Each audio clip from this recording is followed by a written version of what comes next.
Second question है students के use the synthetic division to find the value of k. Book से अब question study कर लेंगे।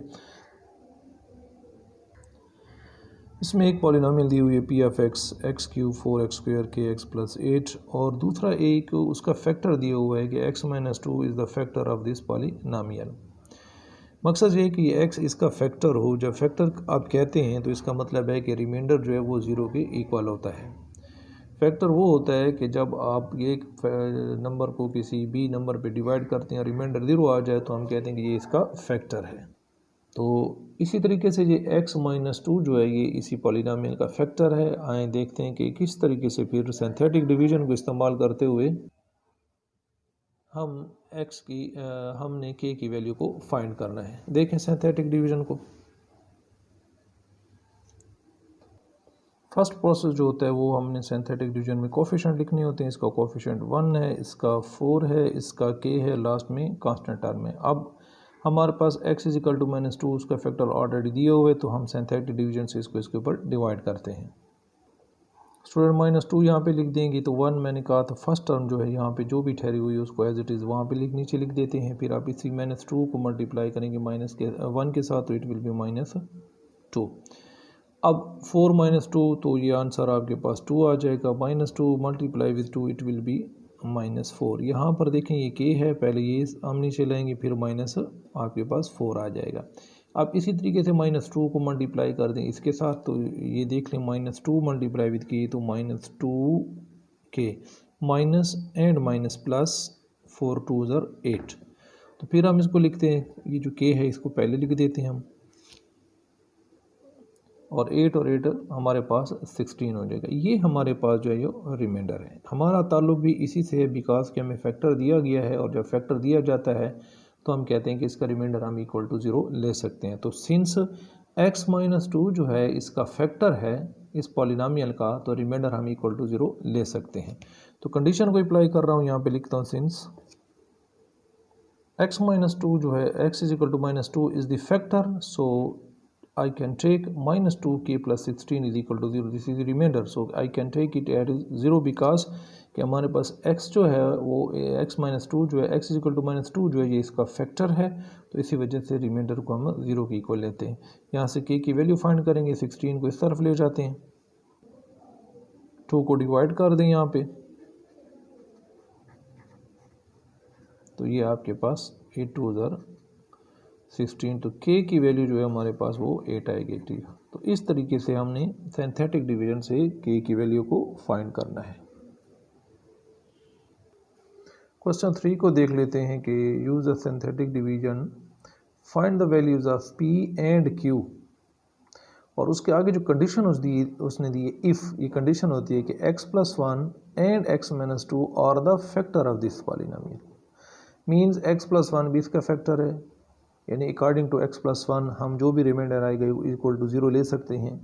And x minus 2 is the factor of this one, तो इसका मतलब ये है कि x माइनस 2 के अकॉर्डिंगली भी जो आपका रिमाइंडर आएगा उसको इक्वल टू 0 हम ले सकते हैं। फिर उसी कंडीशन को अप्लाई करके हमने p एंड q की वैल्यू को फाइंड करने आए। इस क्वेश्चन को सीखते हैं कि x प्लस 1 x माइनस 2 अगर इस पॉलिनोमियल के फैक्टर्स हैं you have to find the value of p and q। Let's see the question. Polynomial हमारे पास है x cube p x square q x plus 6 और x प्लस 1 और x minus 2 जो है ये इस पॉलिनोमियल के फैक्टर हैं। तो मकसद क्या है, यहाँ पर x प्लस 1 है और x माइनस 2 से यहाँ से हम फैक्टर्स निकाल देते हैं। तो यहाँ से देखें x प्लस 1 इक्वल टू 0 लेकर x is equal to minus 1, x minus 2 is equal to 0 लेकर x इज इक्वल टू, तो ये दो फैक्टर मैंने इस पॉलिनोमियल के फाइंड कर दिए। अब हम सिंथेटिक डिवीजन यूज़ करते हैं। मेथड में आपको बताया गया था कि ये जो सिंथेटिक डिवीजन होते हैं इसके कोफिशिएंट लिखे जाते हैं पॉलिनोमियल के। तो ये कोफिशिएंट मैंने लिख दिया, एक्स क्यूब का कोफिशिएंट 1 है, एक्स स्क्वायर का कोफिशिएंट p है, x का कोफिशिएंट q है और कांस्टेंट है लास्ट में। सिंथेटिक डिवीजन का मेथड ये था कि टेबल आपने ड्रा करनी होती है, यहाँ से यहाँ हमने टेबल ड्रा करनी है। तो ये पहला जो फैक्टर है उसको आपने यहाँ पे लिख देना है।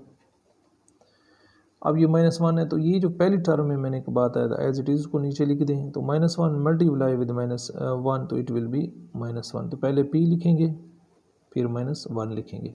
अब फिर ये माइनस 1 है और ये मल्टीप्लाई होगा इन दोनों के साथ, तो मल्टीप्लाई करें जी, तो ये हो जाएगा minus p minus into minus ये हो जाएगा +1। फिर इसको आप नीचे ले आएँ तो इसकी ऑर्डर का ख्याल करें, तरतीब का ख्याल करें। पहले p को लिखें, फिर q को लिख दें एंड देन 1 को लिख दें। अब फिर -1 जो है वो मल्टीप्लाई होगा, -1 को मल्टीप्लाई करें इसके साथ, तो ये -p है तो ये +p हो जाएगा, ये +q है तो ये -q हो जाएगा, ये +1 है तो -1 हो जाएगा, क्योंकि -1 जो है इनके साथ मैंने मल्टीप्लाई किया। अब यहाँ पर फिर वही तरतीब, पहले p लिखें, फिर q लिखें और 6 - 1 जो है वो आपके पास +5 आ जाता है। ये इसका हमारे पास रिमाइंडर है। ये इसकी क्वेश्चन टर्म्स होती हैं, मैंने आपको बताया, और ये इसका रिमाइंडर होता है। यहाँ इसको मैं यूँ हाईलाइट करके रख देता हूँ कि ये मेरे पास फर्स्ट रिमाइंडर आ गया। अब सेकंड जो है इसी का ही चूँकि ये फैक्टर है तो हम इसको सॉल्व कर लेते हैं। इसी प्रोसेस को आपने कंटिन्यू रखना है। तो अब x = 2 यहाँ पे लिख देंगे। जो फर्स्ट है आपके पास टर्म एज इट इज़ नीचे आ जाएगी, फिर 2 को मल्टीप्लाई करें, 2 × 1 = 2, पहले p लिखें, अब 2 - 1 तो इट विल बी +p, फिर इसको मल्टीप्लाई करें, फिर यहाँ पर ये हो जाएगा आपके पास 2p, 2 × 1 = 2, फिर वही तरतीब 2 में से आप p को माइनस कर दें तो ये आपके पास p आ जाएगा, और फिर q को नीचे ले जाएं और 2 + 1 3, आगे नहीं जाएगा क्योंकि ये रिमाइंडर है। ये इस टर्म में यहाँ पे कंप्लीट हो गया था। ये अब इसका रिमाइंडर, ये क्वोशंट है और ये रिमाइंडर है, तो इसको भी हम यहाँ पे इस तरह लिख लेते हैं। तो ये हमारे पास दूसरा रिमाइंडर आ गया। ये दोनों हमारे पास रिमाइंडर्स आ गए हैं। अब मैंने आपको ये बताया था कि जब फैक्टर की बात आप करते हैं तो आप रिमाइंडर को = 0 ले सकते हैं। आप कंडीशन अप्लाई करते हैं यहाँ पर जो उसने क्वेश्चन में बताई है।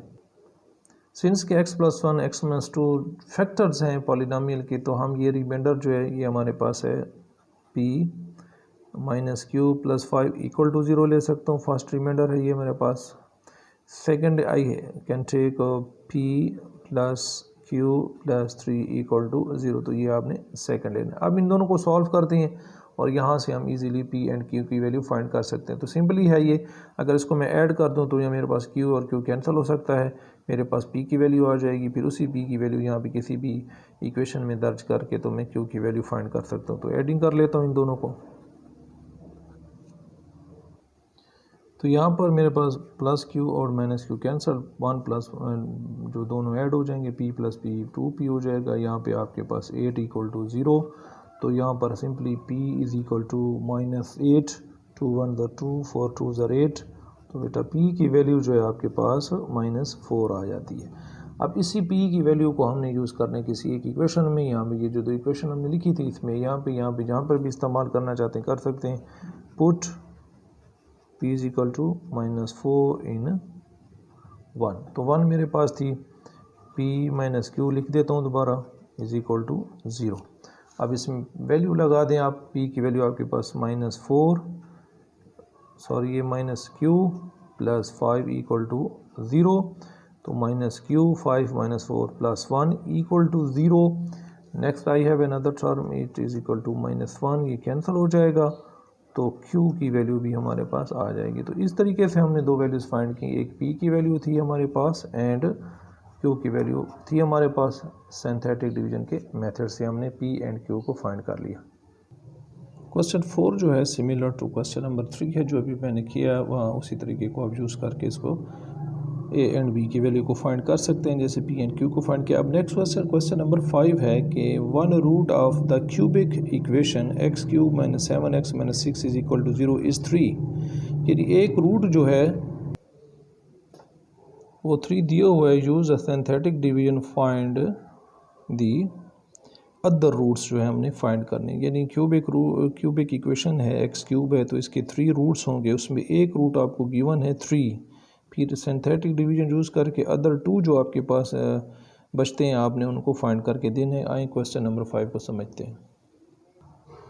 ये हमारे पास क्यूबिक इक्वेशन है, x³ - 7x - 6 = 0, और उसका एक रूट x = 3 दिया हुआ है। क्योंकि ये क्यूबिक इक्वेशन है तो इसके 3 रूट्स होंगे, 1 रूट जो है वो गिवन है, अदर 2 रूट्स फाइंड करने हैं। हमारे पास मेथड है सिंथेटिक डिवीजन। आए लिखते हैं कि किस तरीके से सिंथेटिक डिवीजन से फाइंड करेंगे।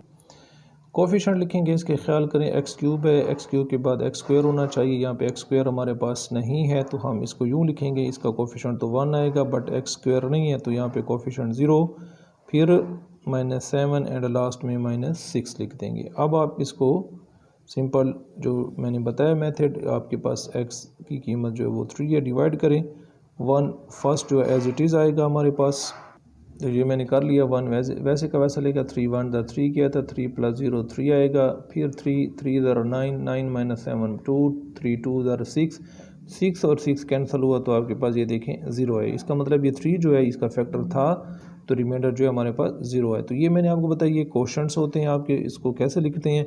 यहाँ पे अगर पावर आपके पास 3 है तो क्वोशंट की पावर जो है एक लेस लिखी जाती है, तो इसका मतलब ये इस फॉर्म में है, ये है 1x², ये आपके पास 3x है एंड दिस इज़ योर 2।